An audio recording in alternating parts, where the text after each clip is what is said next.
Seigneur. Seigneur Dieu qui est vivant, de nouveau, on est ensemble, Seigneur, pour ta parole.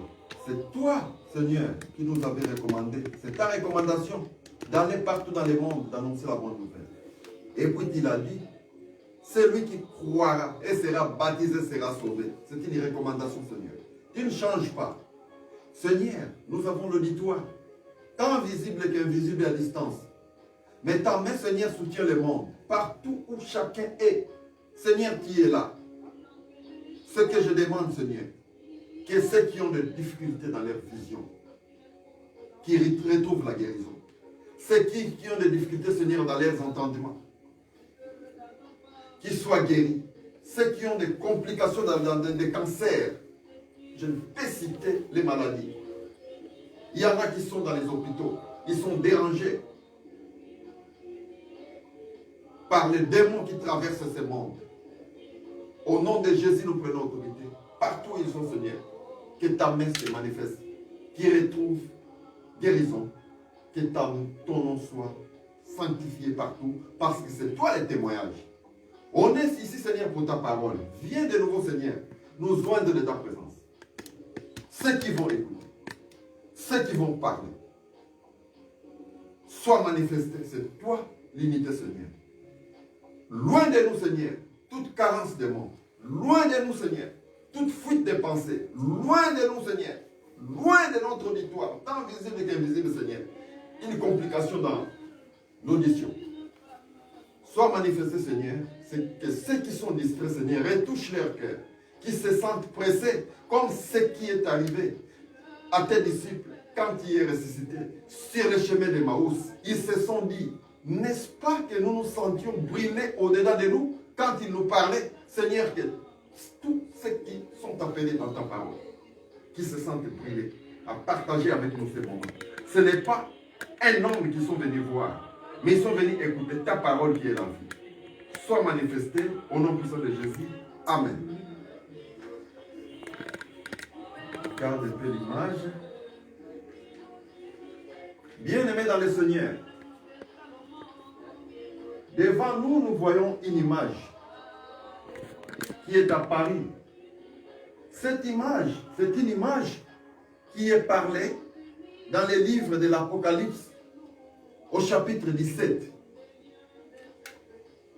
C'est de cette image que nous allons partager. Dans cette image, il y a 3 éléments qui sont parlés dans tous les livres. Nous avons la prostituée. L'image de la dame que nous voyons, ce n'est pas une femme physique. Non, c'est une image. Nous ne sommes pas contre les femmes, ça n'a rien de rapport avec une femme. Mais c'est une image qui représente cette dame-là. C'est l'image du péché. Nous voyons une bête qui a 7 têtes. Et puis, à part les 7 têtes, nous avons la dernière tête qui a 10 cornes. 10 cornes. Donc, les éléments qui vont nous intéresser ici, dans les livres, dans l'enseignement. La femme, c'est qui? Nous savons que c'est le péché. Mais quelle est son action? La bête, avec 7 têtes, c'est quoi pour nous? Et puis les 10 cornes, c'est quoi pour nous? Pourquoi? C'est parce que tant que nous n'allons pas comprendre ces images qui parlent sur nous, on sera toujours dans une difficulté et c'est dangereux puisque la parole nous dit que mon peuple meurt par manque de connaissance. La connaissance, nous devons la partager entre nous.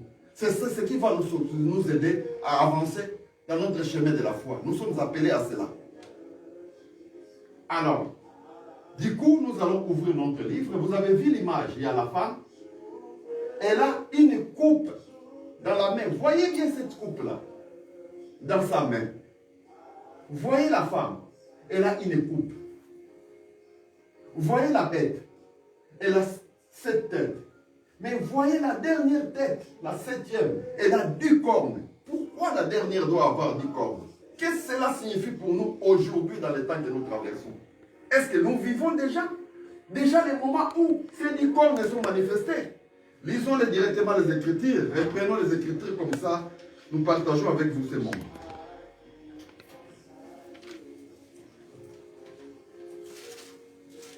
Je demande à l'une de nos sœurs qui trouve et peut répartir avec nous dans le livre de l'Apocalypse chapitre 17. Oui.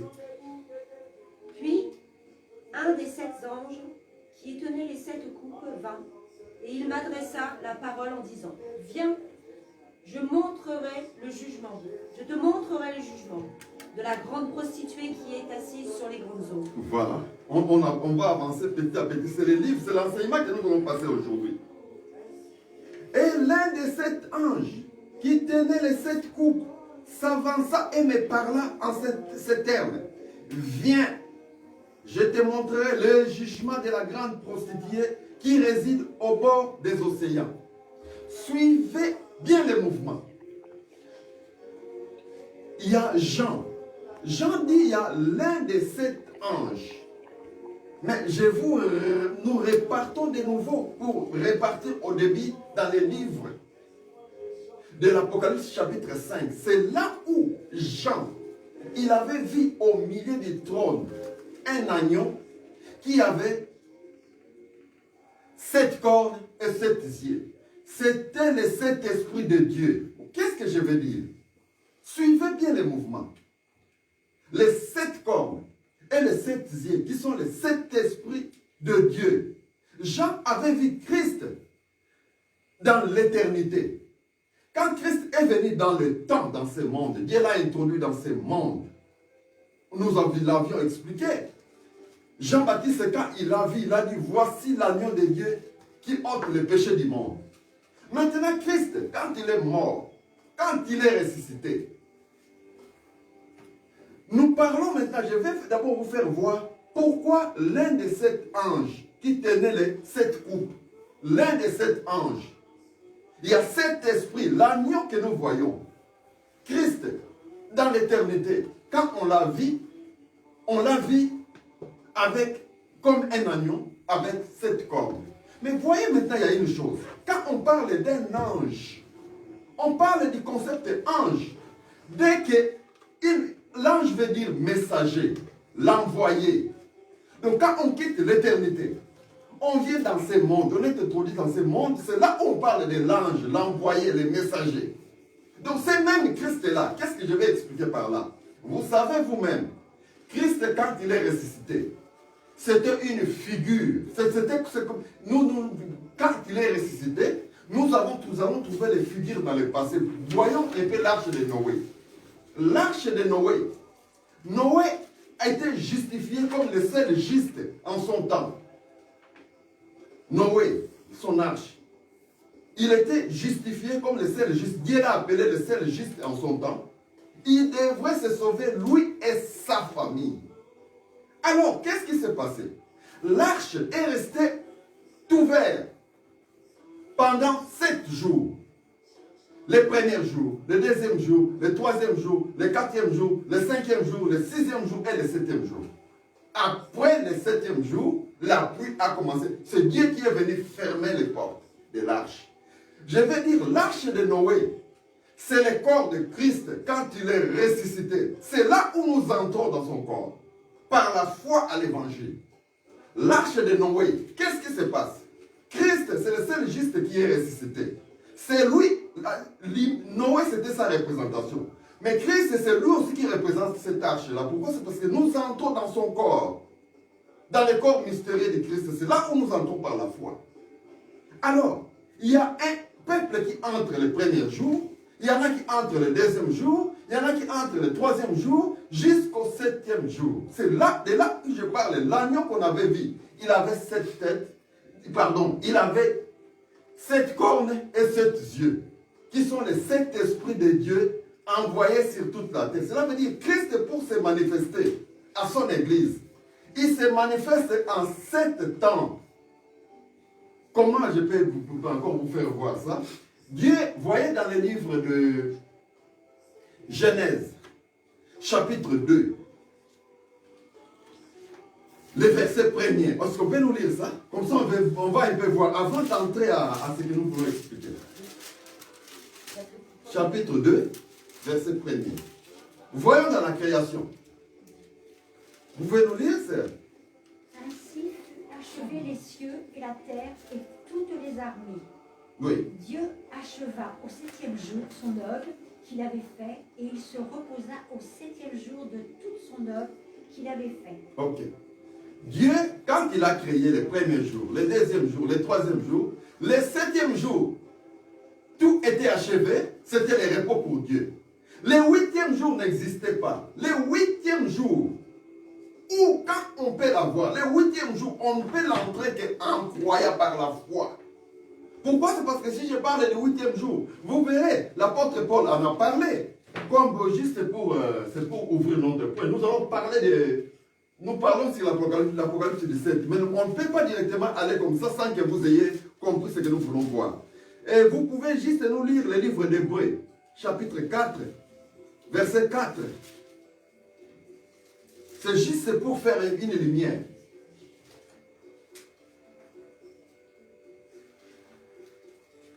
Hébreux, chapitre 4, le verset 4.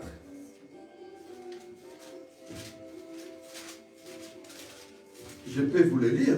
Ok. Il est dit ceci. Car on a dit du septième jour, et Dieu se reposa le septième jour de tout son œuvre. Et de nouveau, dans notre texte, ils n'entreront pas dans mon repos.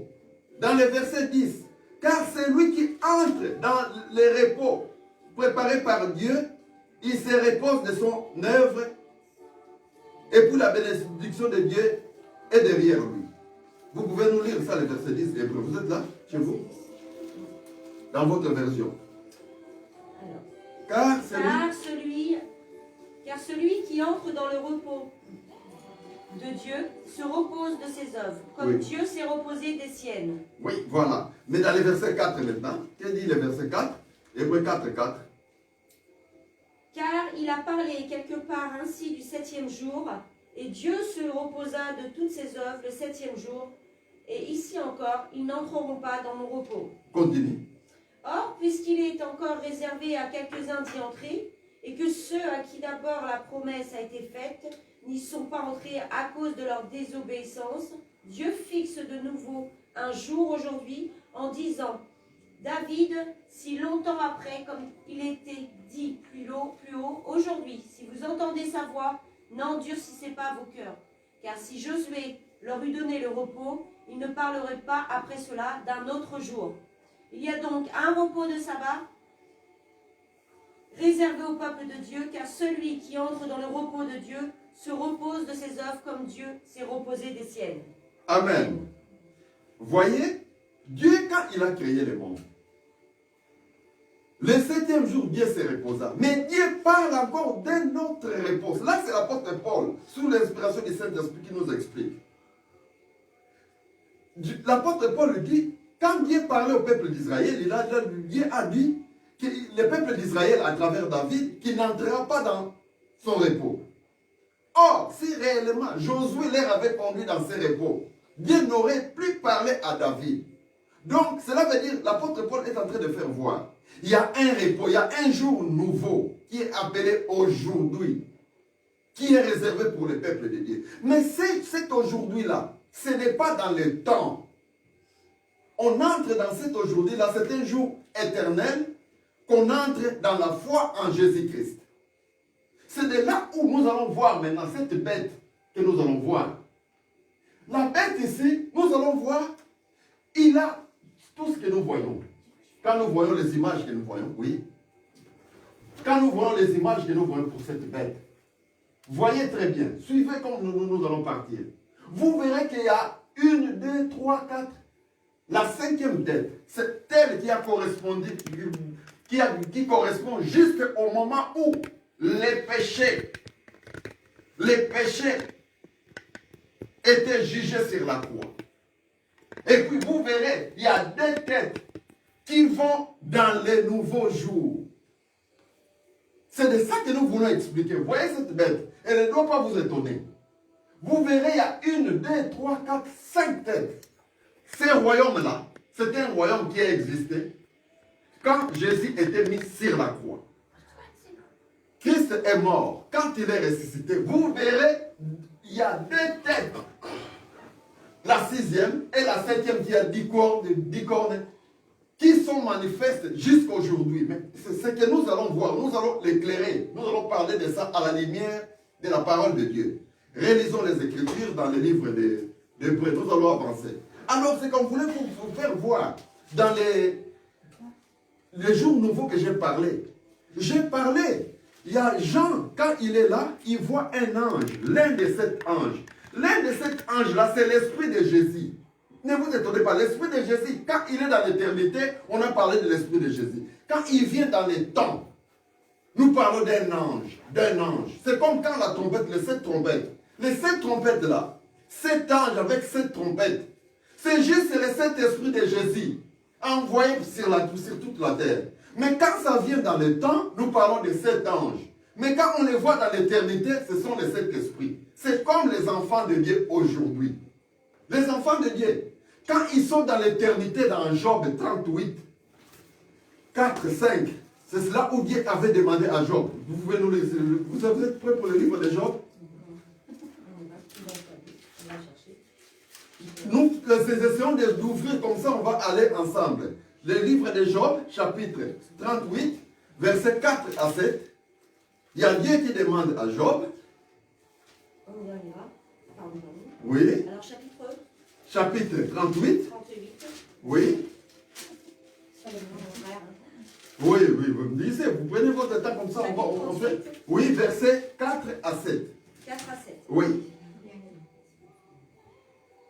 Où étais-tu quand je fondais la terre? C'est Dieu qui demande à Job. Où étais-tu quand je fondais la terre? Oui. Dis-le si tu as de l'intelligence. Dis-le si tu as de l'intelligence.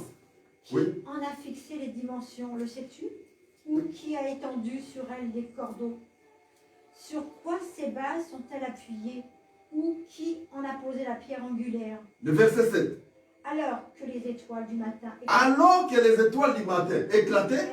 En chant d'allégresse. Oui. Et que tous les fils de Dieu poussaient des cris de joie. Ah, et que tous les fils de Dieu poussaient les cris de joie. Voyez, il parle des étoiles du matin, il parle des fils de Dieu.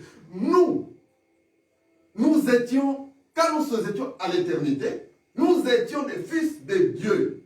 C'est ce qui fait à la résurrection des morts, il n'y aura pas de femmes, il n'y aura pas d'hommes, nous serons tous fils de Dieu étant fils de la vie. Nous serons comme des anges étant fils de Dieu. Donc nous venons de l'éternité, nous allons à l'éternité. Maintenant, voyez même quand vous voyez les 4 premières lettres de Jean. Lettres écrites à l'ange de l'église telle. Écrit à l'ange de l'église telle. Quand il parle de l'ange, ce n'est pas une personne. Les fils de Dieu que vous voyez dans l'éternité, quand ils sont venus dans les temps, ce sont des messagers. Ce sont eux, on parle de l'ange, c'est ces fils-là. C'est le corps du Christ. Christ, l'ange de l'éternel, c'est l'éternel. L'ange de l'église, c'est l'église. Maintenant, dans l'église, vous allez voir 2 choses. Il y en a qui sont, qu'est-ce que je dirais? Il y en a qui sont là, ce sont des prisonniers du Christ. Ces fils-là qui sont venus de l'éternité. Quand ils sont venus dans ce monde, ils sont prisonniers de la volonté de Dieu, de l'évangile. Ils ne peuvent jamais échapper de l'évangile. Pourquoi? C'est parce qu'ils sont venus, ils sont messagers, ils sont venus pour cette mission-là. Mais quand ils arrivent, vous verrez, dans l'église, il y a des appelés, il y a des élus. C'est ce qui forme l'église. Vous verrez dans cette église-là, les élus, il n'y a pas moyen de les tromper. Mais les appelés, ce sont eux. Il y a des fois, ils reçoivent le Saint-Esprit. Il y en a qui se fatiguent sur la route. Il y en a qui rejettent l'évangile. Mais ces élus-là, ces fils qui viennent de l'éternité, ils sont prisonniers à l'obéissance de Dieu dans ce monde. Ce sont eux, on parle, les messagers. L'ange de l'église, ce n'est pas une personne. Ce sont ces fils de Dieu-là. Bon, maintenant, si vous voyez ces fils-là, ils se manifestent en 7 temps. Quand la première trompette sonne, l'ange avec une trompette sonne, c'est l'esprit de Jésus qui vient sonner cette trompette-là. Les fils de Dieu, ces messagères, dans ce monde, on les appelle les anges. On l'appelle les anges. Pourquoi? C'est parce qu'ils sont en Christ. Ange, écrit à l'ange de l'église. Cela veut dire les fils de Dieu. Ça ne dit pas que quelqu'un doit se donner la gloire, cette gloire-là. Oh, c'est moi l'ange tel, c'est moi l'ange. Non, non, non. Il y a des prisonniers de l'obéissance. Bon, maintenant, Jean, maintenant, retournons là où nous parlons dans l'Apocalypse chapitre 17. L'un de sept anges qui avait les sept coupes, c'est l'esprit de Jésus toujours. Pourquoi? C'est parce que l'esprit de Jésus, dans l'éternité, c'est l'esprit de Jésus. Quand ça vient dans les temps, c'est là où on parle de l'ange, un envoyé, un messager. C'est de ça qu'on parle ici. C'est lui qui donne la loi, c'est lui qui sanctionne. C'est ce que vous avez vu dans le jardin d'Éden. Dans le jardin d'Éden, c'est Dieu, quand il a donné la loi à Adam, quand ils ont désobéi à cette loi, c'est lui qui a sanctionné. L'ange que vous voyez ici, il vient.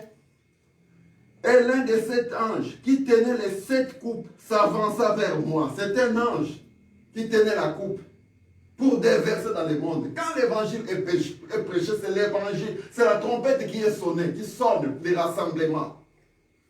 Il y a une trompette des rassemblements, il y a une trompette pour le départ. C'est ce que nous attendons le jour de la résurrection. Quand cette trompette sonnera, nous serons, les morts ressusciteront, et puis nous les vivants, nous serons transformés, nous serons enlevés sur des niais pour rencontrer le Seigneur dans les airs, et nous serons toujours avec lui. Maintenant, ce qui sonne aujourd'hui, c'est la trompette du rassemblement. Ça sonne 7 fois. C'est ce qu'on avait vu quand les tonnerres, les 7 tonnerres ont retenti. Gougoum, gougoum. C'est cette même tonnerre. Donc c'est l'esprit de Jésus toujours. Bon, maintenant, l'ange ici qui parle à Jean, c'est Christ lui-même. Il dit, continue, viens, je te montrerai le jugement de la grande prostituée. Maintenant, nous allons voir cette prostituée. Comment se passe son jugement? La prostituée ici, on l'appelle prostituée, ce n'est pas une femme comme une femme du monde, non. Cela veut dire, qu'est-ce qu'on va expliquer de par là? Dieu, quand il a créé Adam et Ève, il a manifesté son amour. Par après, Dieu devrait établir une alliance entre lui et puis les hommes. Cette alliance-là, pour le mettre en valeur, il y a un fondement qui était les commandements de Dieu. C'est ça, c'était le fondement. Maintenant, Ève, dans sa pensée, quand il a été séduite, elle a été séduite. Quand Ève était séduite, nous avons vu, ils ont mangé les fruits. Quand elle a été séduite, cela veut dire être séduite. C'est devenir maintenant, c'est boire maintenant la coupe de cette femme ici. C'est quitter Dieu pour être sous les commandements du péché. La coupe que vous voyez ici, que cette dame soulève là, c'est de la désobéissance à Dieu. Dès que vous désobéissez à Dieu, cela veut dire que vous devenez sous les règnes de cette dame que vous voyez, c'est le péché. C'est depuis les temps anciens que cette dame a commencé. C'est pour cela que nous voyons cette dame. Dieu a fait alliance avec Adam. Par après, Dieu, par Noé, il a renouvelé l'alliance. Et l'homme est encore tombé. Nous avons vu par Abraham, Dieu a fait encore une alliance. Il a refait une alliance, renouvelé l'alliance avec Jacob, Isaac. Nous avons vu aussi sur la montagne de Sinaï. Israël, Dieu a fait encore une alliance avec son peuple. Mais à chaque fois que Dieu faisait l'alliance, la dame que vous voyez ici, c'est elle qui finissait à ravir ce peuple. Les gens finissaient par désobéir à l'ordre de Dieu. Désobéir à l'ordre de Dieu, cela veut dire boire la coupe de cette femme. La coupe que vous voyez. C'est boire cette coupe-là, devenir partie de cette bête qui a cette tête que vous voyez. Cette bête ici a traversé tous les temps que vous voyez. Cette tête, ça traverse tous les temps. Est-ce que je ne sais pas, je sais que vous nous suivez de près là où vous êtes. Oui, tu fermes juste un peu. La femme que vous voyez ici, c'est le péché. Si vous désobéissez à Dieu, Cela veut dire vous buvez la coupe de cette dame. C'est ce que vous avez vu Jésus. C'est un peu de lumière. C'est ce que vous avez vu Jésus. Jésus dans le livre de Jean chapitre 6, 53. Jésus aussi a fait la même scène. Pourquoi? C'est parce qu'après que Dieu a fait l'alliance avec le peuple d'Israël. C'est la montagne de Sinaï. Après, Dieu a fini par envoyer des prophètes.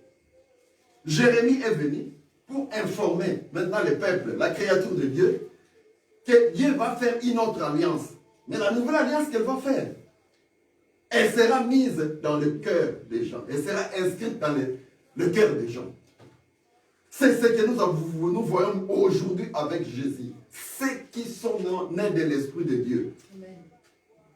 Bon, maintenant, nous parlons sur cette dame. L'ange nous dit, oui, Jésus, c'était sur le livre de Jean, chapitre 6, 53. Vous pouvez lire alors. Jean, chapitre 5. 5. Attends, 6, 53. Oui. Jésus leur dit, en vérité, je vous le dis, oui. Vous ne mangerez la chair du Fils de l'homme, et si vous ne buvez pas son sang, vous n'avez point la vie en vous-même.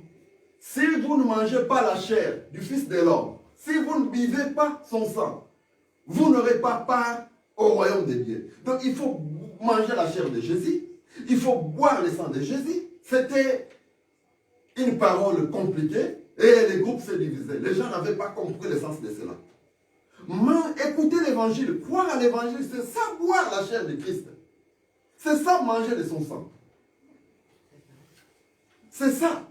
Mais là, vous allez voir le jugement de cette femme ici. Puisqu'on dit à Jean là-bas, l'un de sept anges qui tenait les 7 coupes s'avança et me parla en ces termes. Viens, je te montrerai le jugement de la grande prostituée qui réside au bord des océans. Cette prostituée ici, voyez un peu.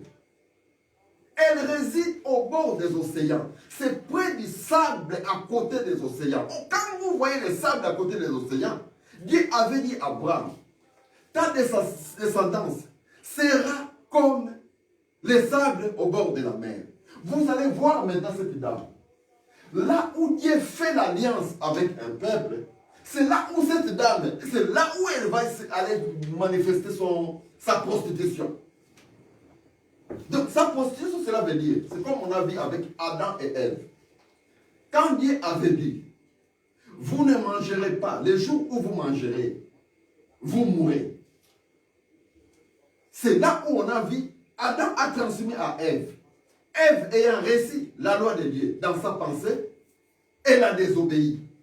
Désobéir à la loi de Dieu, cela veut dire, c'est ça, boire maintenant, manger la chair de cette dame, boire le sang de cette dame, boire le vin de sa prostitution, c'est ça. Bon, maintenant, nous renvoyons, comme je vous ai dit, dans toute figure, si vous ne trouvez pas une explication sur la croix, mettez ça de côté. Cela veut dire qu'il y a quelque chose qui ne marche pas. Pourquoi? C'est parce que sur la croix, Jésus avait dit, tout est accompli. Bon, nous allons voir maintenant le jugement de cette femme. Ça doit aller sur la croix, ça doit répondre. Si ça ne répond pas, cela veut dire que notre explication n'est pas bonne. La dame que nous voyons, il y a la dame, il y a la prostituée, il y a la bête, et puis il y a les 7 cornes. C'est différent. Mettez-vous en tête, il y a la prostituée, il y a la bête, il y a les 7 cornes. C'est de ça que nous parlons aujourd'hui. Vous devrez les maîtriser. Tant que vous n'allez pas les maîtriser, vous allez confondre la prostituée et la bête. Vous allez confondre la bête et les 10 cornes. C'est compliqué alors. Un peu de lumière. Nous avançons. Maintenant, dans le verset 2, vous pouvez nous lire le verset 2? Oui. C'est avec elle que les rois de la terre se sont livrés à l'impudicité, et c'est du vin de son impudicité que les habitants de la terre se sont enivrés. C'est du vin de son impudicité que les habitants de la terre se sont enivrés. Le vin de son impudicité, cela veut dire, dès que vous rejetez la loi de Dieu, dès que vous rejetez la parole de Dieu, cela veut dire que vous avez bu le vin de la prostitution de cette prostituée. Donc vous vous êtes prostitué avec elle. C'est ça. C'est de ça que la Bible. Ce n'est pas une femme. C'est une figure qui parle du péché. Le verset 3. Je finis le 2 par contre. Oui, oui. Oui. Et il me transporta en esprit dans un désert, et je vis une femme assise sur une bête écarlate pleine de noms de blasphème, ayant 7 têtes et 10 cornes. Jean, l'ange le transporta. C'est l'esprit de Jésus. Dans l'éternité, c'est l'esprit de Jésus. Dans le temps, ici, c'est ce qu'on appelle l'ange. L'ange, ça veut dire messager. L'ange de l'éternel, c'est l'éternel. L'ange de l'église, c'est l'église. Ce sont des Élis. Écrit à l'ange de l'église de terre. Ça concerne les Élis. Cela veut dire les fils de Dieu qui étaient dans l'éternité, qui sont venus dans les temps comme messagers. Ils sont venus dans un message pour une mission. Ce sont eux qu'on appelle les concepts de l'ange. Ils font partie du corps de Jésus, du corps de l'ange de l'éternel. Ils sont aussi anges. C'est pour cela que ces gens-là, ce sont eux qui se font tuer, ils se font martyriser pour la parole de Dieu. Pour eux, la parole de Dieu, ça a toujours monté dans leur cœur, ça leur brûle dans le cœur. Ils ne reculent pas pour l'évangile. Vous avez vu Étienne, quand on lui jetait des pierres, il s'en foutait, il a dit, oh Seigneur, pardonne-le, car ils ne savent pas ce qu'ils font. Ce sont des fils, ils viennent de l'éternité, ils rentrent à l'éternité.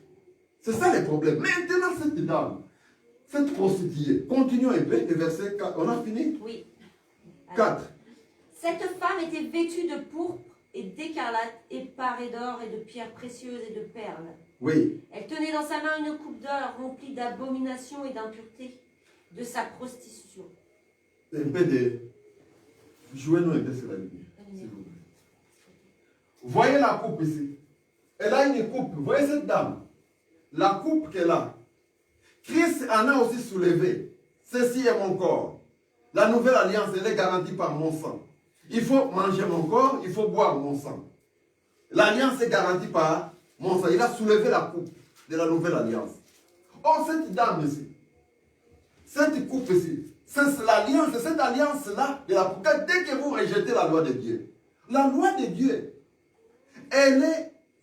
avant la mort de Jésus sur la croix, cette loi-là, elle était dans la pensée d'Ève, dans la pensée de l'homme. Dès que vous rejetez cette loi-là, cela veut dire, vous avez fait la prostitution avec cette prostituée.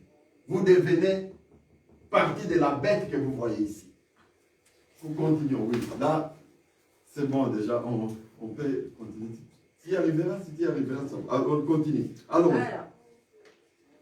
sur son front était écrit un nom, un mystère. Oui. Babylone la grande, la mère des impudiques et des abominations de la terre. oui, sur son front était écrit un nom mystère. Babylone la grande. Sur les noms, sur les fronts de cette dame, sur son front était écrit un nom mystère, Babylone. Babylone, cela veut dire que c'est une ville. Écoutez bien. Quand on parle de Babylone, il y en a, ils jettent tout sur Jérusalem.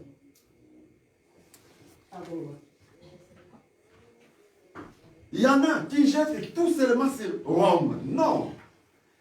Quand on parle de Babylone, c'est comme quand on parle de Jérusalem céleste. Jérusalem céleste, c'est cette ville-là. C'est l'ensemble des fidèles. C'est l'épouse, c'est elle qui apparaît tantôt comme cette ville-là. Alors, ceux qui rejettent Christ, ceux qui préfèrent le péché, tous condensés, ce sont eux aussi spirituellement qui forment la ville qu'on appelle Babylone. Le verset 5.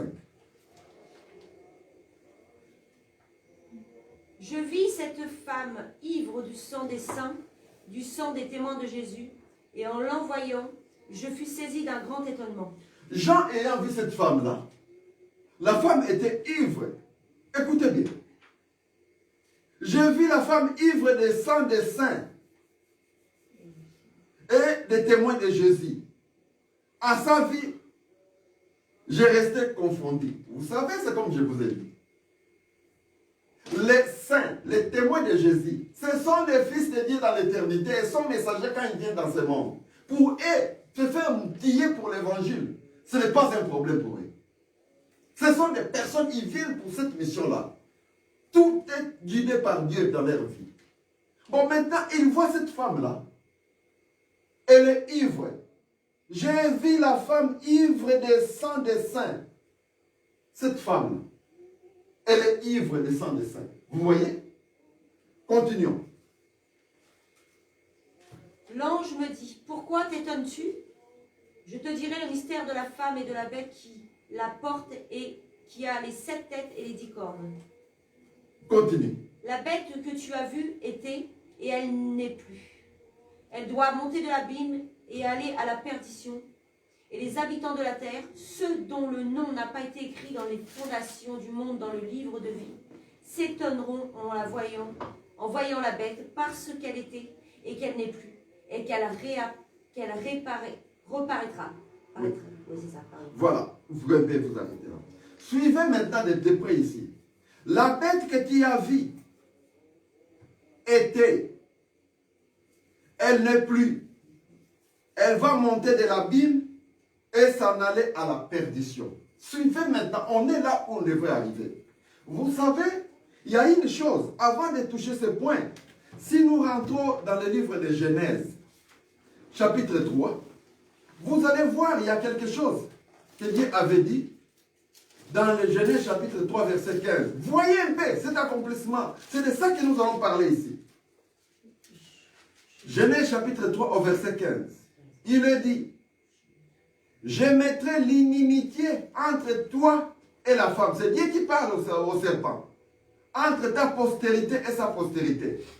Celle-ci t'écrasera la tête et tu lui blesseras les talons. Voyez, les péchés que vous voyez, et la bête, ça fait les serpents que vous voyez ici, les serpents. C'était une représentation du péché. C'est comme quand on parle de la bête. On voit les péchés, ils sont dans l'unité. Ils sont dans l'unité, donc ils sont ensemble. Quand vous voyez la bête, vous voyez les péchés. Donc c'est difficile de les séparer. Mais nous allons voir sur la croix. C'est là où il y a eu une confusion. Dieu a créé une confusion dans le camp du diable.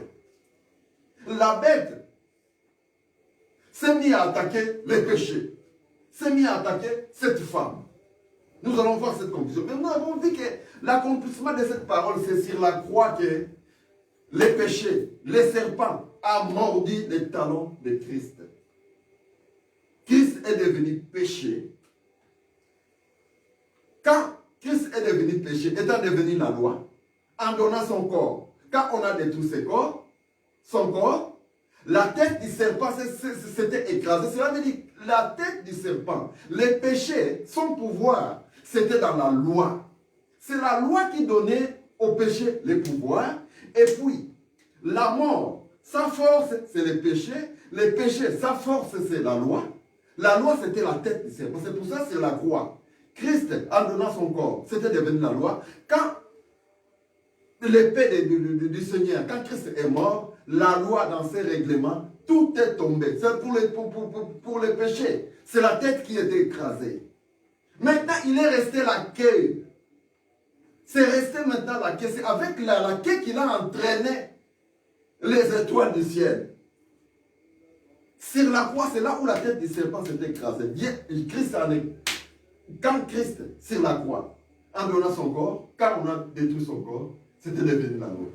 Quand la loi tombe, les péchés n'ont plus de vie. Puisque les péchés n'ont la vie que s'il y a la loi. Je ne sais pas, mais la loi n'est pas péché. Mais on a appelé la loi du péché. Là, c'est la loi du péché. Pourquoi? C'est parce que par cette loi-là, elle est différente de la loi du Saint-Esprit que nous acceptons aujourd'hui. Nous acceptons aujourd'hui. L'évangile, c'est la loi du Saint-Esprit. Elle est différente de la loi du péché. La loi du péché, la loi des Sinaï. C'était autre chose. C'était une loi qui était donnée dans le cœur des gens qui n'étaient pas préparés. Nous, maintenant, en Christ, avec la nouvelle alliance que nous avons un cœur nouveau, nous avons un esprit nouveau. Quand l'esprit, la loi du Saint-Esprit arrive, elle s'assoit sans problème. C'est pour cela, les élus de Dieu, ces fils de Dieu là, quand ils viennent dans ce monde, rien ne peut les tromper. Quand vous venez avec votre faux évangile, il va voir, il dirait que ça c'est un faux évangile. Et ils ne sont pas séduits. Ils viennent, ce sont des messagers, ils viennent pour cette mission-là dans ce monde. Ils viennent de l'éternité, ils rentrent à l'éternité. Bon, maintenant, nous continuons, c'est là où nous sommes maintenant. Cette bête, suivez, elle était,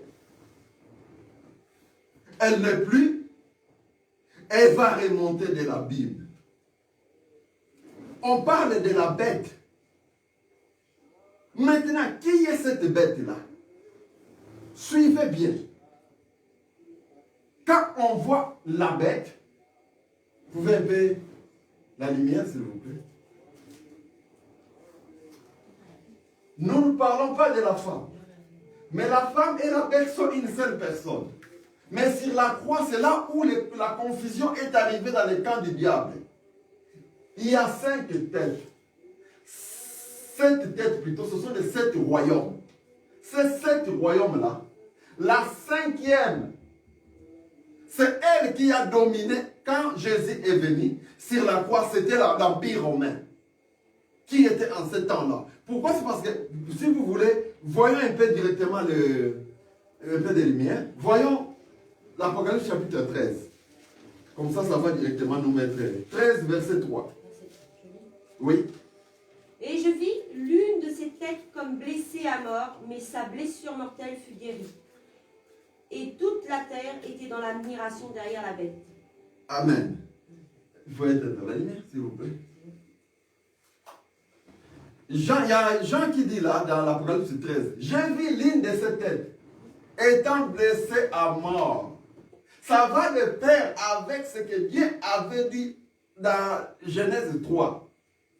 Que la femme, je mettrai l'inimité entre ta semence, ta postérité et la postérité de la femme. La femme, là, on parle dans Genèse, c'est Christ. Quand il est ressuscité, vous le verrez, il a dit, mais voici avec les enfants que Dieu m'a donnés. Donc Christ a représenté à sa résurrection la nouvelle alliance.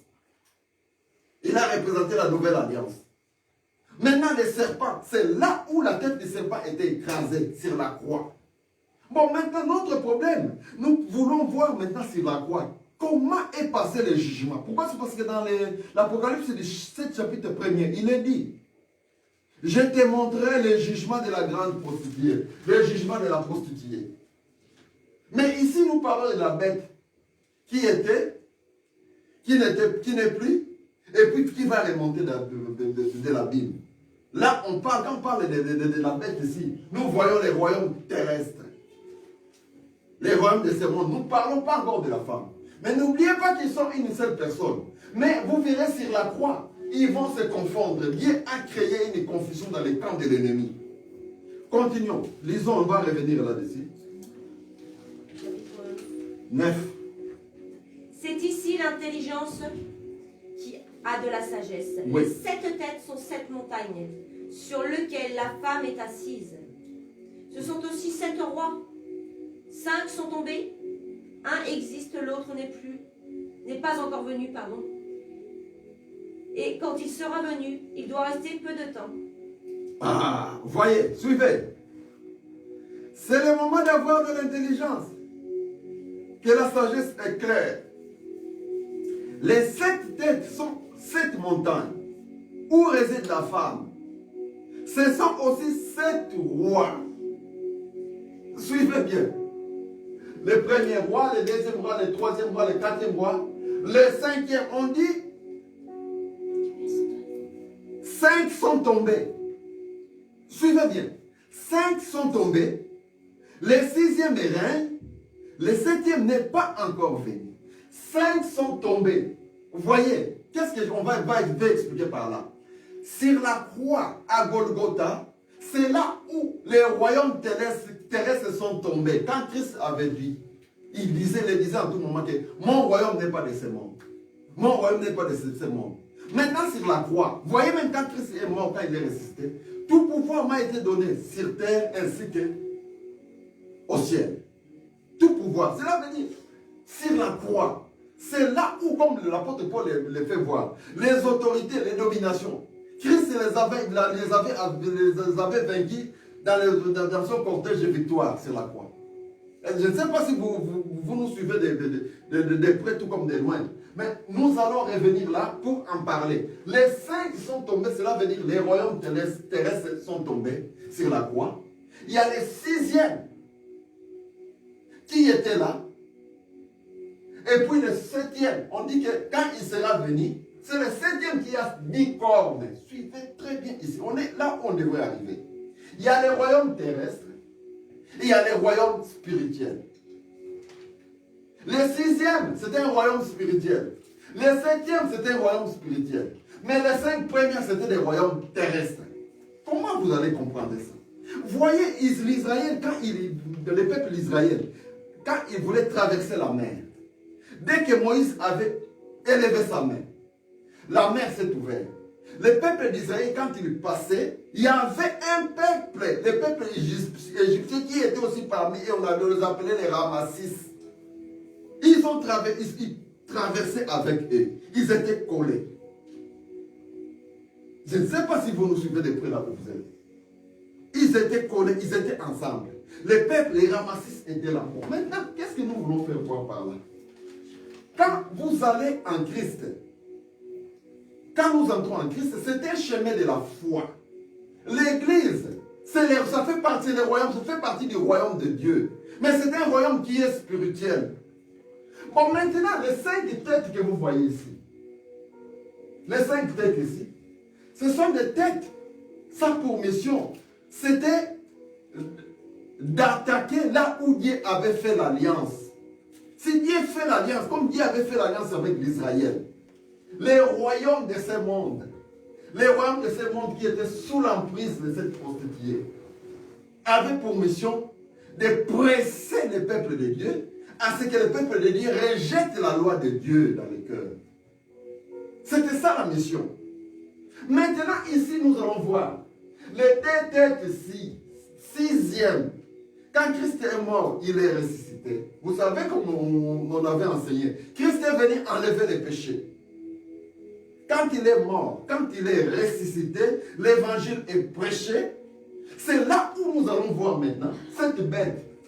Elle sort de la mer. Elle revient à ses royaumes pour presser les peuples de Dieu. Et puis, nous allons voir la 7e tête. Est-ce que c'est elle qui est aujourd'hui ou bien ce n'est pas elle avec 10 cornes? C'est elle. Peut-être que tu es sous les règnes de ces 10 cornes. Tu ne le sais pas. Nous allons les partager aujourd'hui. Accorde-nous juste quelques temps. Nous n'allons pas dépasser 1 heure du temps. On est quelle heure? Il est 16h. Il est 16h, on a le temps. Alors, nous avançons. Continuons. Quand il sera venu, il doit rester un peu de temps. Oui. Et la bête qui était et qui n'est plus, elle est elle-même un 8e roi. Suivez bien. La bête qui était et qui n'est plus, elle est elle-même un 8e roi. Pourquoi? Continue. Elle est du nombre 7. Elle est du nombre 7. Elle est aussi du nombre de 7. Voyez un peu cette bête. Elle est du nombre 7. Les 7 royaumes qui ont régné dans ces mondes. Mais on parle, il est où le 8e roi? Le 8e roi, c'est un roi qui a les règnes dans le 8e jour. Dans les temps spirituels. Dans les temps spirituels. C'est pour ça que nous avons vu cette bête ici.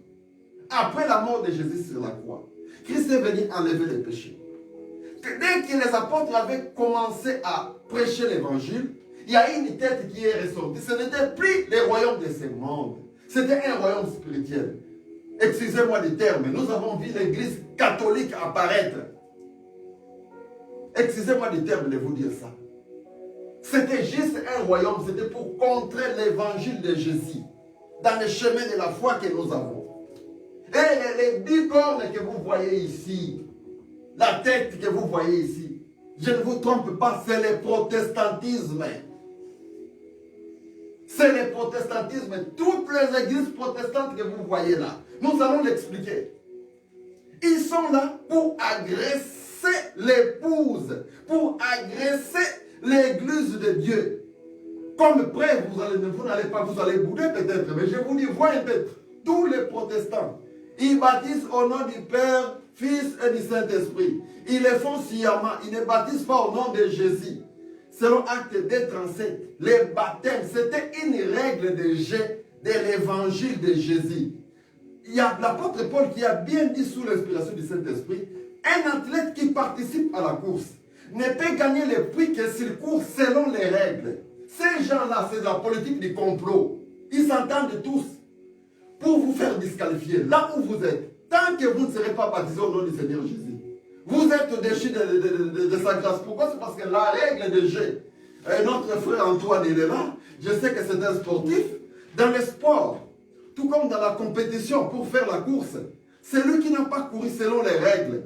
Il ne gagne pas les prix. Ils sont dans la politique du complot. Ils vous font c'est la politique du complot. Ils vous présentent de la grâce. Croyez seulement en Jésus. La règle de jeu de l'évangile, ils ont changé. Vous pensez que vous êtes sur le chemin de la foi. Vous allez rater l'enlèvement, mon frère. Croyez-moi ce que je vous dis. Tant que vous ne serez pas, vous n'allez pas accomplir la règle du jeu qui parle dans l'acte 2:37. Lisez, vous avez les Écritures. Tous les apôtres, pour entrer dans la ville, dans Jérusalem céleste, qui a 12 portes.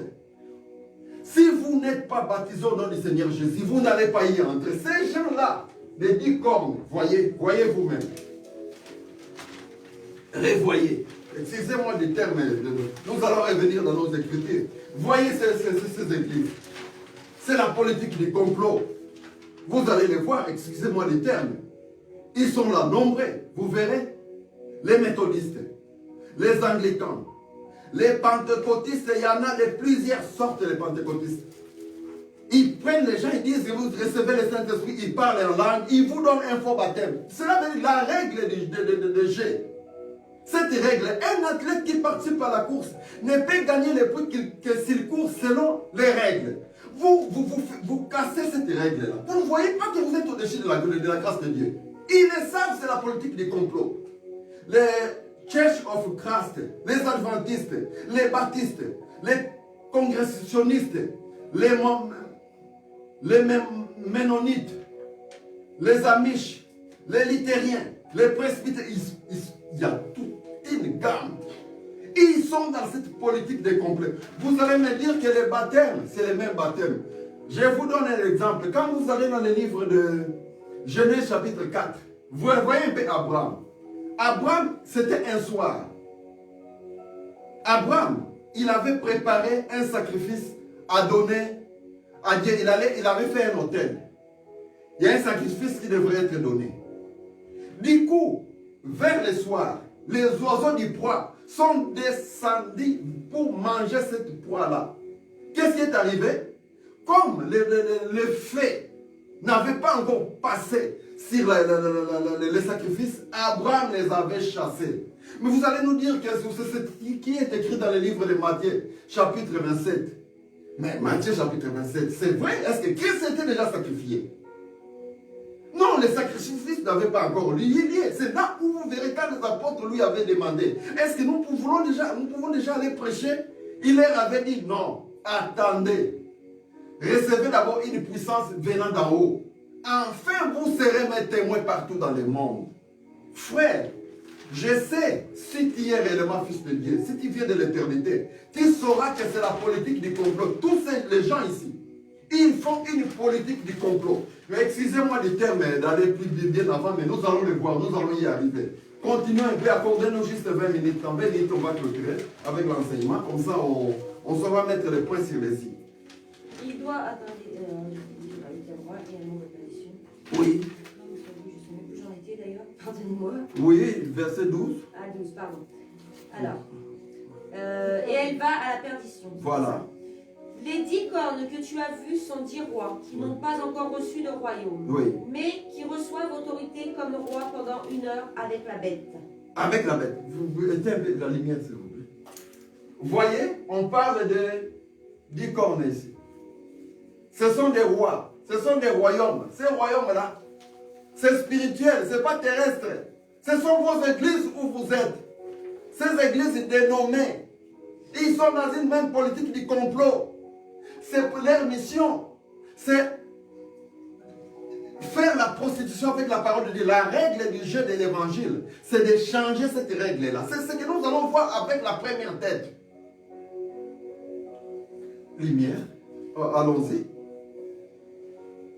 Ils ont un même dessein, Oui. et ils donnent leur puissance et leur autorité à la bête. Oui. Ils combattront contre l'agneau. Ils combattent contre l'agneau. Ils combattent contre l'agneau. Continue. Et l'agneau les vaincra. L'agneau les vaincra. Parce qu'il est le Seigneur des Seigneurs. Parce qu'il est le roi Seigneur des des Seigneurs. rois. Oui. Et les appelés, les élus et les fidèles qui sont avec lui les vaincront aussi. Continue. Et il me dit, les eaux que tu as vues, Oui. sur lesquelles la prostituée est assise, Oui. ce sont les peuples, Les peuples, des foules, des foules, des nations, des nations, des langues. des langues. Les 10 cornes que tu as vues et la bête haïront la prostituée. Maintenant, nous sommes à la croix. Les 10 cornes que tu as vues et la prostituée, les 10 cornes que tu as vues et la bête haïront la prostituée. C'est quand c'est accompli. Voyez, Jésus, dès qu'il était mis sur la croix, Matthieu chapitre 27, voyez,